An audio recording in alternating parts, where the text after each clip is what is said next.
Assalamualaikum warahmatullahi wabarakatuh. Perkenalkan saya Hana Mulyawarni dengan NIM 19005062. Di sini saya akan mempresentasikan tugas mengenai teori, konsep, dan strategi keluarga mendidik lansia di era teknologi informasi dalam memenuhi mata kuliah pendidikan keluarga dengan dosen pengampu Dr. Muhammad Natsir MPD. Baik, langsung saja kita masuk kepada slide selanjutnya. Nah, di sini terdapat konsep teknologi informasi. Sebenarnya kita mengetahui bahwa teknologi informasi itu biasanya dalam bahasa Inggris juga dikenal dengan Information Technology atau IT adalah istilah umum untuk teknologi apapun yang membantu manusia dalam membuat, mengubah, menyimpan, dan mengomunikasikan atau menyebarkan informasi. Nah, dapat disimpulkan bahwa segala sesuatu yang menyangkut dengan teknologi informasi itu gunanya adalah untuk menyebarkan informasi. Nah, jadi berupa ilmu yang dapat digunakan oleh seluruh manusia dan sangat bermanfaat. Kemudian teknologi informasi ini merupakan satu teknologi yang memiliki fungsi dalam mengolah data, memperoleh dan menyusun serta menyimpan lalu mengubah data dengan segala macam cara untuk mendapatkan informasi yang bermanfaat dan juga berkualitas. Nah, dapat juga dikatakan bahwa informasi yang kita peroleh saat ini itu berdasarkan adanya teknologi informasi.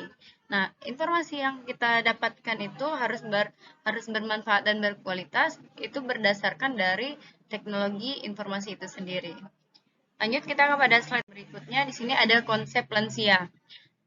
Kita mengetahui bahwa lansia adalah seorang yang telah berusia di atas 60 tahun dan tidak berdaya mencari nafkah sendiri untuk memenuhi kebutuhan hidupnya sehari-hari. Di sini menurut Ratnawati tahun 2017.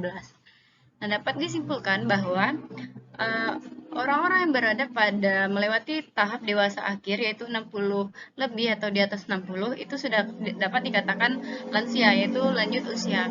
Yang mana mereka tuh sudah tidak dapat mencari nafkah, sudah tidak bisa memberdayai dirinya sendiri, hidupnya tergantung kepada orang lain. Nah, itu disebut dengan lansia. Dapat kita simpulkan bahwa orang tua kita di rumah seperti kakek dan nenek kita itu tergolong kepada lansia. Oke, slide selanjutnya adalah lansia di era digital. Di sini pada poin pertama itu adalah penduduk lanjut usia jumlahnya semakin meningkat. Jadi di era digital saat ini penduduk usia lansia itu jumlahnya semakin meningkat. Lalu pada poin kedua, lansia itu menurunnya kondisi fisik, kemudian berkurangnya penghasilan, lalu terbatasnya relasi mengancam eksistensi diri dan kebahagiaan lansia. Maksudnya adalah ketika seorang lansia itu kondisi fisiknya sudah menurun, lalu tidak bisa menghasilkan pundi-pundi keuangan, kemudian relasi itu sudah terbatas, maka eksistensi diri dari lansia ini itu akan terancam. Kemudian kebahagiaan dari lansia ini juga akan berkurang. Kemudian dengan adanya perkembangan teknologi membuat dunia bergegas atau hurried world dan berakibat lansia tertinggal, terpinggirkan sendirian, kesepian, tidak bahagia dan sakit-sakitan yang akhirnya akan membebani keluarga dan negara. Maksudnya adalah dengan adanya perkembangan teknologi, jadi lansia yang tergolong orang-orang yang hidup di zaman dahulu tidak mengenal adanya teknologi, maka akan berakibat pada lansia itu sendiri yang salah satunya adalah tertinggal, terpinggirkan, kemudian sendirian, kesepian, tidak bahagia, dan lain sebagainya. Kemudian pada poin keempat, di sini ada lansia perlu menyadari pentingnya memperbarui diri, baik fisik, kognitif, emosional, maupun spiritual di era teknologi, sehingga hidupnya seimbang. Maksudnya adalah ketika lansia itu berada di era digital seperti saat sekarang ini, maka lansia ini harus dapat menyeimbangkan dirinya antara dirinya dengan perkembangan zaman. Nah, ketika zaman itu semakin berkembang, maka lansia harus dapat hidup di tengah-tengah perkembangan zaman tersebut dengan apa? Dengan cara memperbarui dirinya, kemudian itu baik fisik dan kognitif, kemudian emosional maupun spiritual di era teknologi. Maka ketika lansia sudah dapat menyeimbangkan elemen tersebut, nah jadi nanti lansia akan dapat hidup seimbang sebagaimana dengan yang diharapkan. Pada poin terakhir, lansia didorong untuk mengenal dan memanfaatkan kemajuan teknologi. Nah, Maksudnya adalah ketika lansia berada di era digital seperti saat sekarang ini, kebanyakan tidak bisa hidup, tidak bisa menggunakan teknologi. Harapannya adalah ketika sudah berada di masa era digital seperti saat sekarang ini, harusnya lansia juga dapat menggunakan menggunakan kemajuan teknologi agar apa? Agar memudahkan lansia tersebut dalam memperoleh informasi. Baik, lanjut selanjutnya pada slide berikut adalah strategi keluarga dalam mendidik lansia. Nah, di sini terdapat beberapa poin. Poin pertama adalah pahami kebutuhan orang tua. Pada strategi keluarga dalam mendidik lansia, hal terpenting yang harus dimiliki oleh suatu keluarga itu adalah memahami kebutuhan orang tua. Yang mana ketika kita merawat lansia di keluarga kita, kita harus paham betul apa kebutuhan dari lansia tersebut, dari nenek atau kakek kita. Karena apa? Karena orang-orang yang sudah memiliki usia lanjut itu mereka ingin dipahami. Ketika kebutuhannya tidak terpenuhi, ketika kebutuhannya tidak bisa kita pahami, maka mereka akan merasa kita tidak membersamai mereka, kita meninggalkan dan mereka akan merasakan kesepian. Kemudian pada poin kedua, pastikan kondisi rumah aman dan ramah untuk lansia. Maksudnya di sini adalah ketika seseorang sudah menginjak usia lebih dari 60 tahun, itu jiwa sensitivitasnya itu akan lebih meningkat. Ketika rumah itu tidak aman dan tidak ramah, maka lansia akan merasa terganggu, akan merasa dirinya itu terancam, yang mana mereka memiliki tingkat kesensitifan yang sangat tinggi, lalu tinggal di rumah yang tidak ramah, itu akan membuat mereka merasa tertekan dan tidak baik untuk kesehatan mental si lansia. Untuk mental lansia. Kemudian pastikan keluarga dalam mendidik lansia ini memang benar-benar menyediakan ruang aman, ruang yang sangat ramah untuk lansia agar mereka betah tinggal di keluarga tersebut. Pada poin ketiga, perbanyak informasi tentang perawatan untuk lansia. Ketika sudah menginjak usia di atas 60 tahun, itu akan rentan terhadap sakit-sakitan. Nah, ketika sudah berada pada posisi tersebut, maka strategi keluarga adalah harus siap siaga tentang perawatan. Minimal sudah memiliki koneksi untuk dapat menghubungi pihak rumah sakit atau pihak kesehatan terdekat.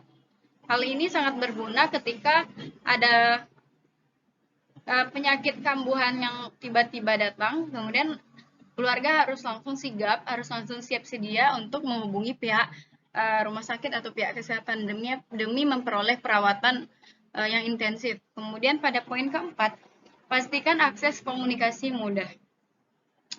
Jadi strategi keluarga dalam mendidik lansia ini hal yang tidak kalah penting itu adalah akses komunikasi mudah. Ketika keluarga itu tidak ada di rumah, lansia ditinggalkan sendiri di rumah, pastikan antara keluarga dengan lansia tidak memiliki batasan komunikasi.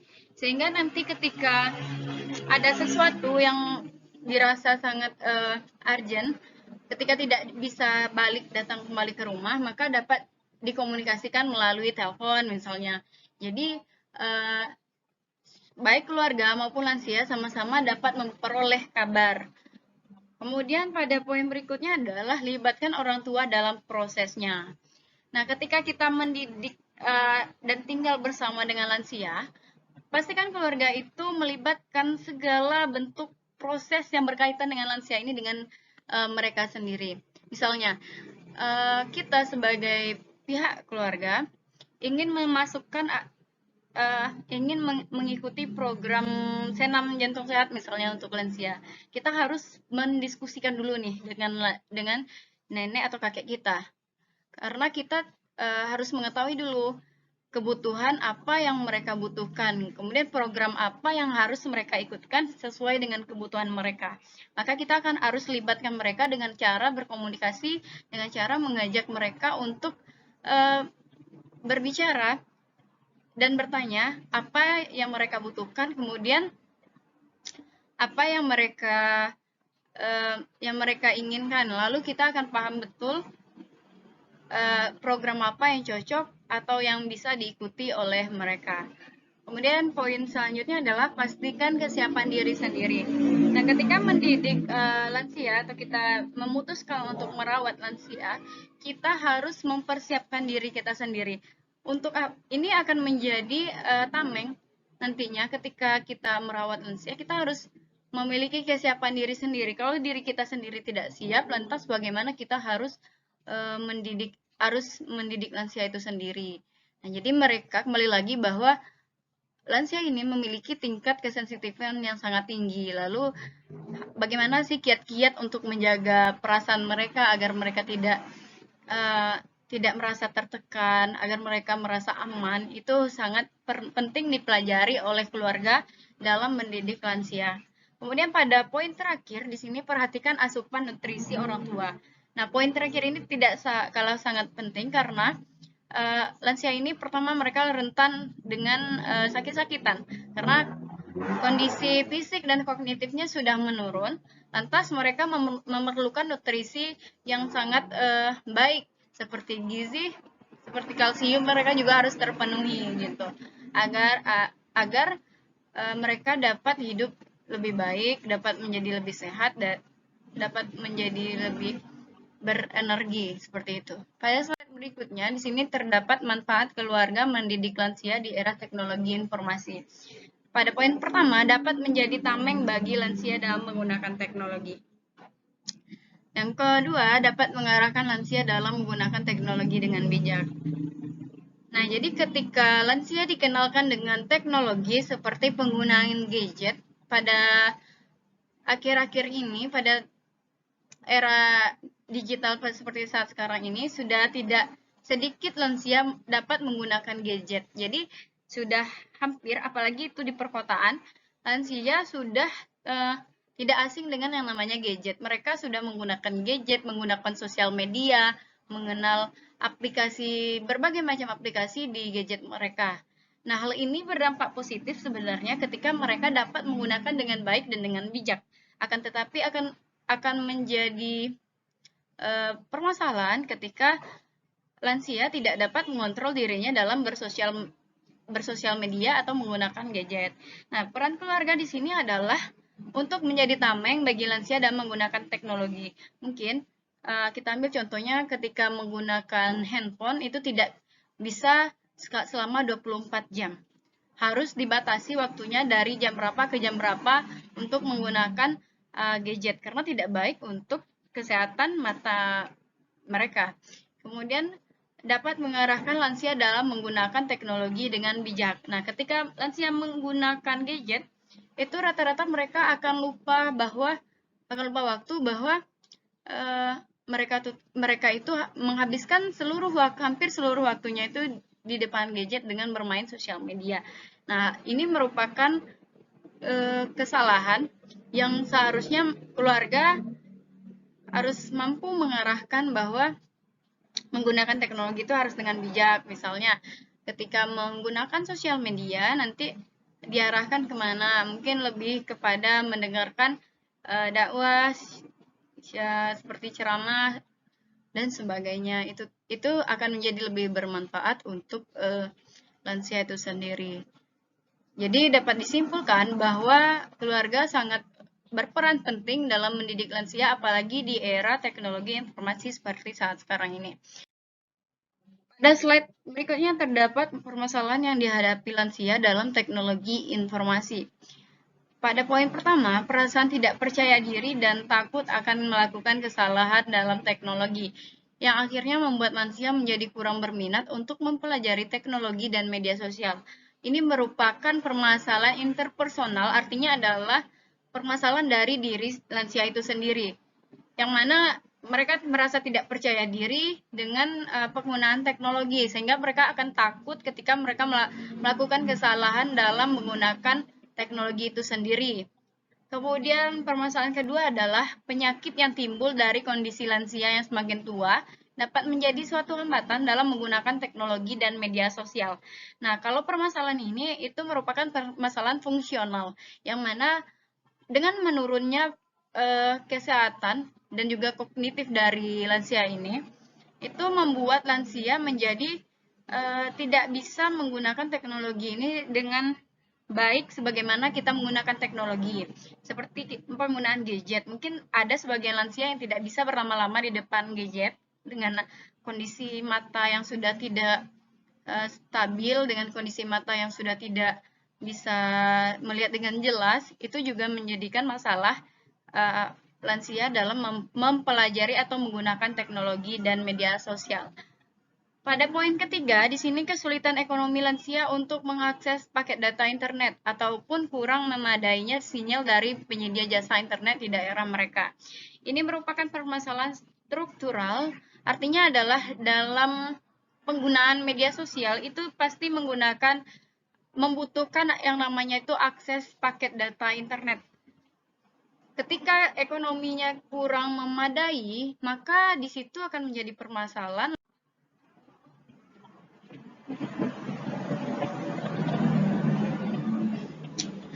Kemudian permasalahan umum di sini adalah muncul dalam perkembangan teknologi di masa pandemi bagi lansia karena kerentanan lansia terhadap berita hoaks di masa sekarang. Misalnya kita ambil contoh ketika lansia itu menggunakan gadget lalu membuka aplikasi media sosial berupa Facebook. Nah, di sana sangat beragam berita-berita yang ada. Nah, jadi kebanyakan lansia ini tidak bisa memilah mana berita itu yang hoax, mana berita itu yang fakta. Mereka akan mengikuti berita itu secara keseluruhan.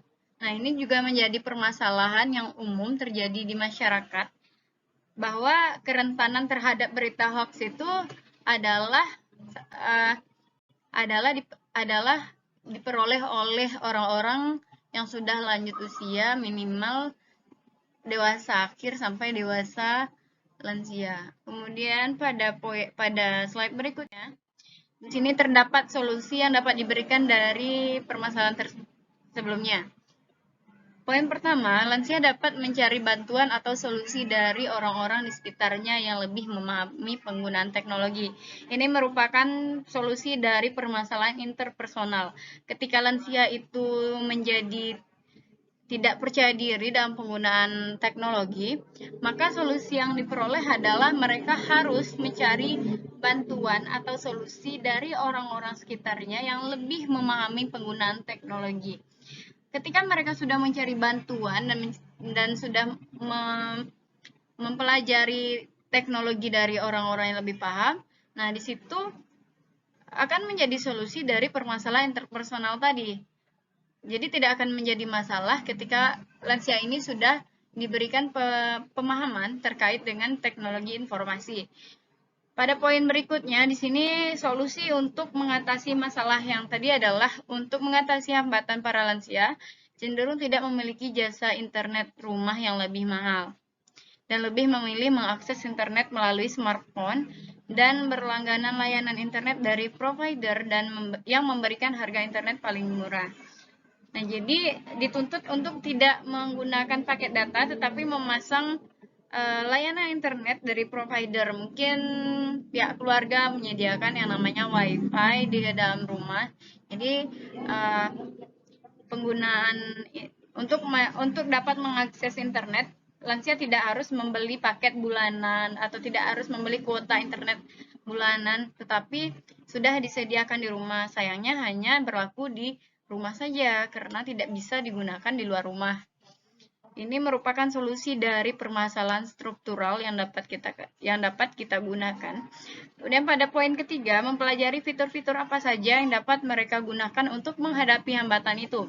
Misalnya dengan rotate, untuk membuat keyboard menjadi lebih terlihat dan lebar, atau pengaturan cahaya dari gawai agar dapat melindungi mata lansia. Nah, tadi permasalahan pada fungsional ini adalah penurunan daya fisik dan juga kognitif pada lansia. Ketika berlama-lama menggunakan gadget, itu nanti matanya akan menjadi kering, akan menjadi kabur dan lain sebagainya. Ketika lansia terlalu lama menggunakan gadget, nanti juga akan lebih mudah capek dan lain sebagainya. Maka solusi yang dapat digunakan itu adalah dengan mengatur rotasi layar gadget mereka mungkin, dan membuat keyboardnya menjadi lebih besar huruf-hurufnya sehingga dapat digunakan lebih mudah. Kemudian mengatur pencahayaan dari gadget tersebut agar dapat melindungi mata lansia agar tidak mudah lelah dalam penggunaan gadget. Itu saja solusi yang dapat diberikan dari berbagai permasalahan yang ditemukan. Kita lanjut pada slide berikutnya. Di sini habis. Terima kasih. Jika ada kesalahan, saya mohon maaf. Saya akhiri dengan Assalamualaikum warahmatullahi wabarakatuh.